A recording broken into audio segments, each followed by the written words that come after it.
het stationnetje is eigenlijk een plek waar jongeren bezig kunnen met hun eigen doel.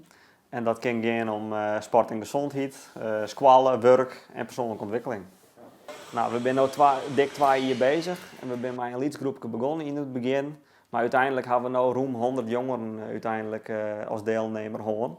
We merken dat jongeren een prutte eenzaamheidsverschijnselen vertonen gaan en dat ze echt wel neerslachtiger worden, doordat alles dicht is en alles lijdt stil. Je kan nog wel gewoon afspreken af en toe met vrienden, maar dan is het toch wel alleen buiten. Je kan nergens meer naartoe, je kan niet even leuk op het terras zitten of naar de bioscoop of wat dan ook maar doen. Mensen zitten noodgedwongen thuis en mensen ontmoeten elkaar niet meer. Er zijn weinig momenten dat ze echt nog contact hebben met mensen die ze net al kennen of dat het al een keer via online moet.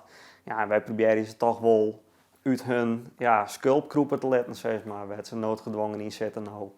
Nou, wij hebben onder andere een prutte online activiteiten nou tijdens de corona. We zijn online aan het sporten geweest, we gaan online kookworkshops doen. Maar we proberen hier echt nog steeds wel fysiek dingen aan te bieden. Alle keer volgens de richtlijnen. Wij zijn een aantal jaar terug en een paar maanden terug nog wel met de mensen van het stationnetje bezig geweest om te kijken of we misschien hier iets van een plek konden regelen. Ik kom hier eigenlijk voor de plezier, om mijn doelen te behalen, rijbewijs halen, nou is de theorieën behalen, piano leren, Arabisch leren, Engels, Fries. Nog net zo lang geleden hebben we een tweede locatie openen. Dat zit bij het Noordwind College in Boetenpost. We hebben daar een apart gebouwtje naast het Squaleplein.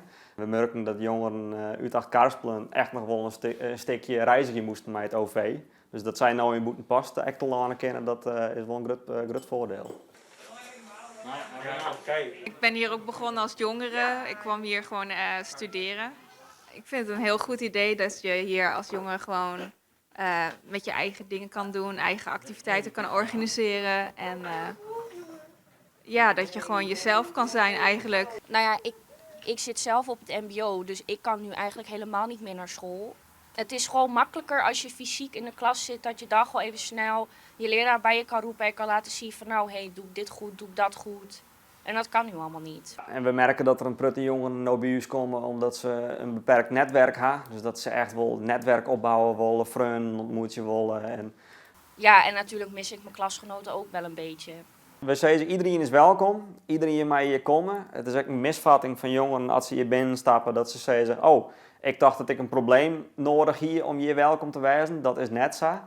Iedereen is welkom, dus ook mensen die even wat minder in hun vel zitten. Ja, tuurlijk, als we helpen kunnen, dan graag, ja zeker.